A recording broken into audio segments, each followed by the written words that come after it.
Hey y'all, welcome to July in Arizona. We don't work while it's sunshiny out. It's just too hot. If we can avoid it, right?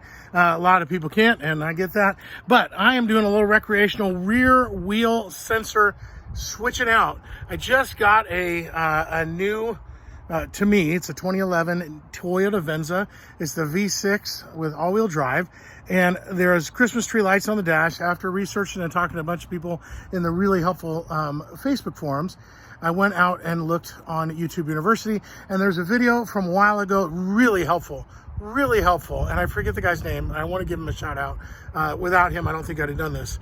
But I was questioning whether to use the cheap $22, $23 Amazon right rear wheel sensor, or to go with a $175 part from AutoZone or from Toyota. Now, normally I'd go OEM, but I had codes for 3 of my wheel speed sensors. So, but everyone said, hey, the right rear is notorious for this. It's the, I don't know why, but 2 different people, the guy at AutoZone and somebody else said, do the right rear. So that's what I'm doing. Anyways, so let me grab my light. It's as low as it can go. Sorry, it's so bright. I took my wheel off. I have the fortune of having a Milwaukee Ugga Dugga, and made that easy. And so here's what we have. My old part is right here. So here is the wheel speed sensor, and that goes in. I'm not going to go under the car because I am just using my jack from the factory. That's all I have. So the speed sensor that has a little bolt that goes in, and it goes right there. I don't know if you can see it, but that's it. Bolts in, easy peasy. And there's a bolt right there, and then another bolt on that back bracket, and then up top you can see the rubber grommet right here.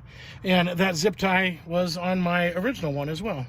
So here's what the part looks like out of. There's my zip tie. I don't know if this is a factory part or not, but it did come zip tied. I wonder if there's a number I can see on there. Anyways, this is it. So you can see it went like there and then bolted in. My biggest concern is that people said the Amazon part is too short, 4 inches too short to go to the connector. So I looked over here, and I don't know if I took this apart too far or not, but I got the side panel off, and that's the connector. It's right here. It's literally less than a hand width from the edge of the door. So I pulled my rubber trim, and at that point I should have just tucked my hand under, popped these clips up top and then pulled that. But it was too close. It didn't make sense to me. I thought it was further in. But there's the rubber grommet, and you just got to keep pulling until you get it to come out. Sorry about the light.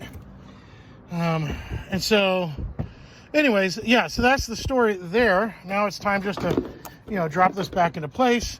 My car is a stinker, and I'm an odor guy, so I wasn't worried about it. And this is where a lot of the odor is. You can see we've pulled so much stuff out of under that seat, and that was a major bummer that Toyota doesn't make those seats pop up so I can clean under there. So someday you can see that there's like a whole, bog worth of snacks down there. It's so gross. Also, they dump perfume down those rear register vents, the rear AC vents. So, and I think they did it to mask cigarette smells. So this is my clean towel that's just for this. So I went too far. I took the side panel out. I took this middle thing. There was no holders for the middle part that is right here. So that just kind of snaps in, easy peasy. Of course, the 3 covers, those came off first. And then this little black guy, this little tub right here has 3 easy connectors. This one is a push pin that you locate here. I just pushed it up from underneath and took it apart. And then the one that was stubborn was this guy. And so I just ended up using a 12mm socket with a little puller underneath to lift it up. You could probably do the same with a screwdriver. And then finally, this is a stud, and it's right there. So that came out. So I got this the rest of the way out. And then while I'm here, I'm going to put a little mount for my tool belt. Let me know how you guys do these things. I am always interested and functioning more efficiently. Let's see where I put that pouch.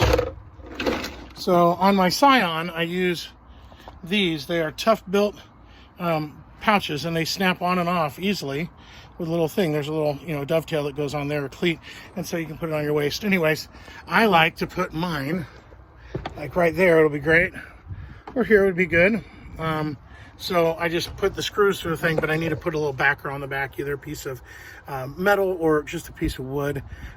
Paint stir is probably too thin, but it might do the job if your tools are light. So I'm going to do that real quick, put my holder in, and then I'll be good to go. So if I don't know how it's going to work, so follow up in the comments later on to see if the wheel sensor, right rear wheel speed sensor holds. But if it doesn't, then I'll get the OEM part.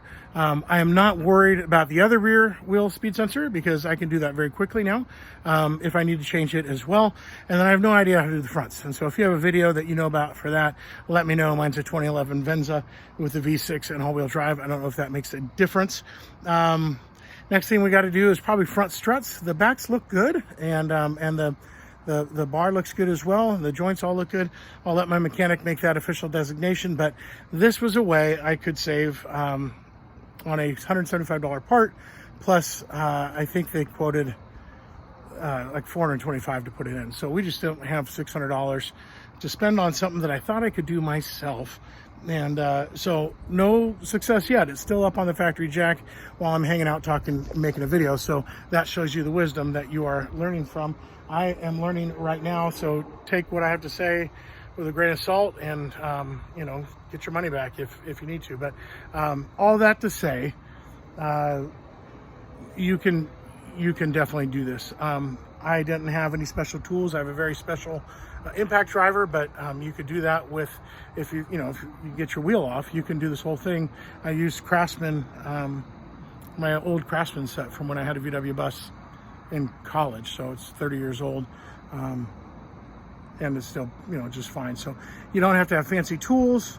The biggest mishap so far was that I lost one of these bolts for one of these hooks, the strap down hooks, and it went down, and I just used my little grabber from Harbor Freight to get it. I need a magnet version of this, but I just used this thing, with the little claws, and then got it out. So that was the hardest part, was getting that silly thing out. Thankfully, I have the tools, the basic tool set that you need to do this, and you can do this too. So check back, and we'll see if it gets the lights off on my dash, and then feel free to ask anytime in the future. It is right now July 2025, and I will let you know if my wheel speed sensor is still working. So in the comments. Thanks. I'd edit the video, but I don't know how, and I don't care that much. That said, if you would like and subscribe, it will make me a hero in my kids' eyes if I actually make it to the monetized realm.